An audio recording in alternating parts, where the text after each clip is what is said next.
ਸਾਡੇ ਵਰਗੇ ਬੰਦੇ ਜਿਹੜੇ ਹੁੰਦੇ ਨੇ ਮਜ਼ਦੂਰੀ ਵੀ ਨਹੀਂ ਕਰਦੇ, सिर्फ स्टेशन ਤੇ ਜਾ ਕੇ ਇਹਨੇ ਕਹਿੰਦੇ भाई कराची जाना है, 2 टिकट और 1 समोसा ले दें, बड़ी मेहरबानी होगी। 2 साल उम्मीद की जा सकती है। जिन्होंने ने 3 साल च कुछ नहीं किया, 2 साल च की करना। गवर्नमेंट ने इन्नी कमाई घाई कर दी है। आए हाय है आया बिल बहुत पर अभी भरा नहीं, तेरे जैसा तेरे जैसा तेरे जैसा मिनिस्टर हमें मिला नहीं। बिस्मिल्लाहिर्रहमानिर्रहीम, अस्सलाम वालेकुम। आप देख रहे हैं एफके मीडिया प्रोडक्शन और मैं हूं आपका मेज़बान फरहाद खान। नाजरीन, इस वक्त हमारे साथ मौजूद हैं कॉमेडी किंग ताहिर नौशाद साहब।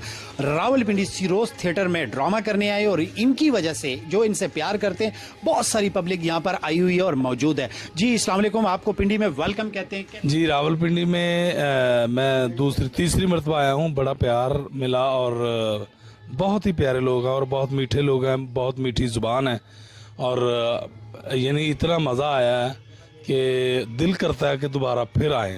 इंशाल्लाह ताला आएंगे और पिंडी की आवाम को खुश करते रहेंगे। जैसे हमें ये वीडियो पे देखते हैं, हम इनके पास भी आते रहेंगे। अच्छा सर, ये बताएं कि थिएटर का क्या फ्यूचर देखते हैं? अभी कुछ वक्त पहले लॉकडाउन था, आर्टिस्ट बहुत ज़्यादा डिस्टर्ब थे, अब फिर जो है रीओपन हो गया सारा कुछ। क्या देखते हैं आर्टिस्ट का फ्यूचर?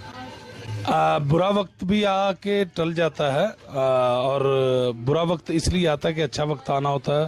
जैसे अंधेरी रात होती है तो सुबह होनी होती है, ऐसे ही जब हालात ख़राब होते हैं तो उम्मीद रखनी चाहिए कि मज़ीद अच्छे हालात आएंगे और इंशाल्लाह ताला भी शुरू हो गया। इंशाल्लाह ताला बहुत अच्छा होगा। अच्छा सर, अभी हम आपसे बात कर रहे हैं ऐसे कर रहे हैं कोई ब्यूरोक्रेट है उनसे बात कर रहे हैं, आप वैसे कॉमेडी किंग है तो हमारे तुसी जूता सुननी चाह रहे हो। माशाल्लाह माशाल्लाह, पुराने ठीपे वर्गा मूँह है तुहाडा। पुराना नहीं 2.5 रुपये वाला ठीपा होंदा सी। 2.5 रुपये वाला ठीपा होंदा देखिया कदी? नहीं देखिया ना। मैं तुहानू दसना, वैसे आपस की गल है, तुहाडा नाम की है? फरहाद। फरहाद? ਉਹ ਤੇਰਾ ਬੇੜਾ ਤਰਜੇ, ਤੈਨੂੰ ਦੁੱਧ ਦੀ ਨਹਿਰ ਕੱਢਣ ਲਈ ਕਿਹਾ ਸੀ, ਤੂੰ ਇੱਥੇ ਆ ਕੇ ਚੈਨਲ ਤੇ ਖਲੋ ਗਿਆ। ਕੀ ਕਰੀਏ ਜੀ, ਦੋ ਉਸ ਵਕਤ ਵਿੱਚ ਪੋਸੀਬਲ ਸੀ, ਹੁਣ ਤੇ ਪੋਸੀਬਲ ਹੀ ਨਹੀਂ। ਹੁਣ ਤੇ ਭਾਜੀ ਸੁੱਕਾ ਦੁੱਧ ਵੀ ਬਹੁਤ ਮਹਿੰਗਾ ਮਿਲਦਾ। ਹੁਣ ਤੇ ਅੱਲਾ ਖੈਰ ਕਰੇ, ਗਵਰਨਮੈਂਟ ਨੇ ਇੰਨੀ ਕਮਾਈ ਘਾਈ ਕਰ ਦਿੱਤੀ ਹੈ। आए हाय है आया बिल बहुत पर अभी भरा नहीं, तेरे जैसा तेरे जैसा तेरे जैसा मिनिस्टर हमें मिला नहीं। है बिजली गैस का जो वजीर लगाया, है बिजली गैस का जो वजीर लगाया, मुझे लगता है उसने बिल पढ़ा नहीं। है आया बिल बहुत पर अभी भरा नहीं। वाओ, आपने एंड कर दिया। वैसे वापडा के हवाले से बात की है, आपको पता है बिजली आए ना आए, लेकिन एक काम जो है वो अप्रिशिएट आप भी करते हैं और पूरी पाकिस्तानी आवाम अप्रिशिएट करती है। बिजली बेशक ना आए, बिल जो है वो टाइम पे आता है। इस गल का तो गुस्सा, बिल टाइम ना आ जाता लेकिन थोड़ा नहीं आता।